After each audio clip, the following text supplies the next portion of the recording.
दिला दिया गया कि आप अपना मुंह बंद रखो। ये है महाराष्ट्र में जो अमरावती क्षेत्र है और तमाम पूना वगैरह सतारा तक क्षेत्र है, ये सब क्षेत्र बीजेपी का सबसे कमजोर गढ़ है। और बीजेपी चाहती है कि अगर ये हटी, एनसीपी हटी हमारे वहां से, एकनाथ शिंदे चले जाएंगे, हम हो जाएंगे ढक्कन। 41 विधायक है इनके पास, 41 इनके हैं और 57 विधायक उनके हैं। 41 में सब 40 रह गए, एक तो उपचुनाव होगा। अभी 13वीं भी नहीं हुआ है, अचानक से शपथ, ये क्या मतलब कुछ गड़बड़ हो रहा है क्या महाराष्ट्र में? भाई महाराष्ट्र में गड़बड़ हो रहा है, लेकिन इतनी लालची महिला मैंने नहीं देखी। इसमें गलती है इसका, अजीत पवार की पत्नी। एकदम इन्हें तुरंत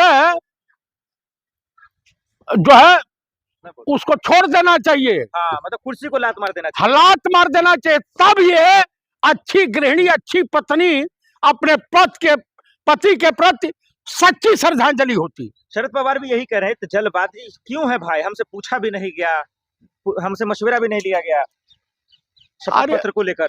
भाई जब अलग हो गए तो आप हमारे लगते क्या है? आप मानते रहिए कि आपके बेटे समान थे, आपने उनको पाला पोसा था, आपने राजनीति में उंगली पकड़ के चलना सिखाया था, वो सब कुछ ठीक है। आपको तो पीड़ा होगी क्योंकि आपकी घर की औलाद थी, लेकिन इनको पीड़ा क्या होगी? ये तो दूसरे घर से आई। बीजेपी को कौन ऐसा डर था, कौन सी फाइल खुलने वाली थी जो इसका अजीत दादाजी चर्चा किए हुए थे पहले? अजीत दादा सिंचाई विभाग के मंत्री थे। उसी वक्त जो है एक फाइल आई थी जिसमें 200 करोड़ का बजट था। बीजेपी के लोगों ने कहा कि 100 करोड़ हमारा हिस्सा इसमें रख दीजिए, 300 करोड़ बजट हुआ। और 10 करोड़ अफसरों का और कर्मचारियों का कमीशन, 310 करोड़ का बजट हुआ और 300 इन्होंने पास नहीं किया। उसके बाद तमाम खेल बीजेपी की वो जानते थे। सबसे बड़ी बात थी कि ये बंदा कभी आरएसएस मुख्यालय माथा टेकने नहीं गया। तो कुल मिलाकर के इस आदमी के अंदर कुछ न कुछ बचा हुआ था। जो बीजेपी कह रही थी कल तक कि भ्रष्टाचारी है, जेल में चक्की पीसिंग और इनके वहां गया तो तमाम तरह से धुल गए। और अंतोगत्वा इन्हीं के दल के साथ डिप्टी सीएम रहते हुए इनके साथ इस तरह की घटना घट गई। मोदी जी खुद कह रहे थे भ्रष्टाचारी थे जब बीजेपी में नहीं थे तब अजीत। हाँ, तो जब तक बीजेपी में हेमंत बिस्वा शर्मा नहीं थे तो उनके लिए भी तमाम कुछ निकला। अब बीजेपी के हो गए, उसके बाद नारायण राणे, तमाम ऐसे प्रमाण है।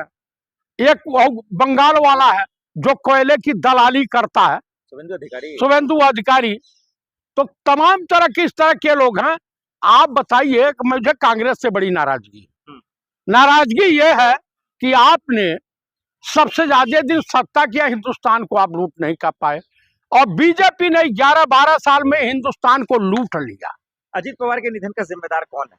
ये भारत सरकार और वहाँ का मुख्यमंत्री देवेंद्र फडणवीस, महाराष्ट्र का। देवेंद्र फडणवीस को इस्तीफा दे देना चाहिए जिस तरह से घटना हो रहा है। अरे वो बेशरम आदमी इस्तीफा नहीं देगा, वो फर्जी का ब्राह्मण बना घूम रहा है। एकनाथ शिंदे को भी छोड़ देना चाहिए इन लोगों का। एकनाथ शिंदे के जाए तो जाए किधर? अब उस आशंकित उन्हीं का मंत्री उनको धमकी दिया, बीजेपी का मंत्री धमकी दिया एकनाथ शिंदे का। अब तो कह रहे हैं कि गए तो ये नहीं होगा तो ऑटो से एक्सीडेंट करा दिया जाएगा।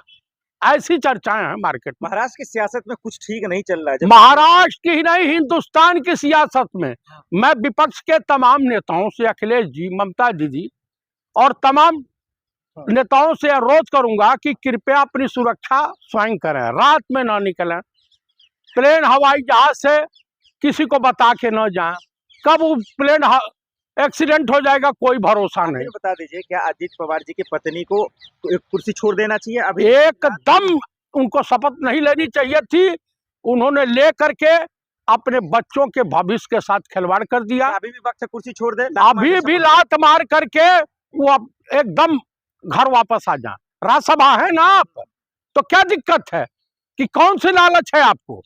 लालच नहीं होनी चाहिए, लालच ही पतन का घर जरिया होता। कहावत है ना, काका हाथरसी ने कहा है कि आवश्यकता से ज्यादा जब बढ़ती दौलत की भूख तो समझ लो कि आ गए सत्य, घर में सत्यानाश। तो यही कहानी महाराष्ट्र में और तमाम राजनीतिक गलियारों में घूम रही है। आप खुद देख लीजिए कि दो भाई थे और दोनों अलग हुए आरजेडी के। आरजेडी की दशा देख लीजिए। अब आप आ जाइए कि शिवपाल जी अलग हुए थे तो मतलब सपा की हालत। तो अभी उनके एक भाई हैं बयान बहादुर, नाम है प्रतीक यादव, और उनकी पत्नी अर्पणा यादव भाजपा में। अरे गजबे का खेला है हमारे महाराष्ट्र में। कुछ उलटफेर देखने को मिलेगा? देखिए अभी नहीं, हो सकता है कि उलटफेर देखने को मिले। बीएमसी चुनाव से भी शिंदे भी नाराज चल रहे हैं, इधर उद्धव, संजय राउत सब कुछ न कुछ कह रहा है आदित्य ठाकरे की भाई कुछ भी हो सकता है। नहीं, कुछ हो सकता है लेकिन अभी दूर तक होने की संभावना नहीं है। भाई कौन आदमी ऐसा होगा, कौन नेता ऐसा होगा कि जल्दी परलोक सिधारना चाहेगा?